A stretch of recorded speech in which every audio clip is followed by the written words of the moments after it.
मी गेल्या 7-8 वर्षापासून mutual फंड्समध्ये invest करत आहे आणि एक चूक मी केली ती तुम्ही करू नका.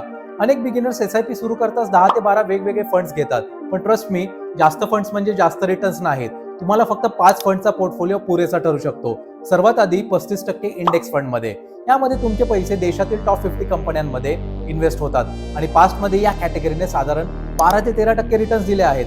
त्यानंतर 25% फ्लेक्सी कॅप फंडमध्ये. यामध्ये फंड मॅनेजरला लार्ज कॅप, मिड कॅप आणि स्मॉल कॅप मध्ये इन्व्हेस्ट करण्याची मोकळीक असते. या कॅटेगरीने साधारण 14 ते 18% रिटर्न्स दिले आहेत. पुढचे 25% स्मॉल कॅप फंडमध्ये.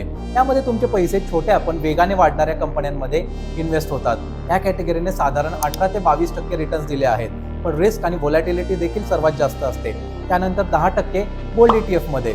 जर मार्केटमध्ये मोठी अनसर्टन्टी आली तर गोल्ड तुमच्या पोर्टफोलिओला बॅलन्स देण्याचं काम करू शकतो. आणि उरलेले 5% डेट फंडमध्ये. यामध्ये गव्हर्नमेंट सिक्युरिटीज आणि कॉर्पोरेट बॉन्ड्समध्ये इन्व्हेस्ट केलं जातं. रिस्क तुलनेने कमी असते आणि या कॅटेगरीने साधारण 6 ते 7% रिटर्न्स दिले आहेत. पण एक छोटी गोष्ट लक्षात ठेवा, फंड सिलेक्शनपेक्षा जास्त महत्त्वाचे आहे टाइम. किमान 10 वर्ष इन्व्हेस्ट राहा. दरवर्षी एस-आय-पी स्टेप अप करा, कारण वेल्थ फंड निवडून नाही तर कन्सिस्टन्सी आणि कंपाऊंडिंगमुळे तयार होते.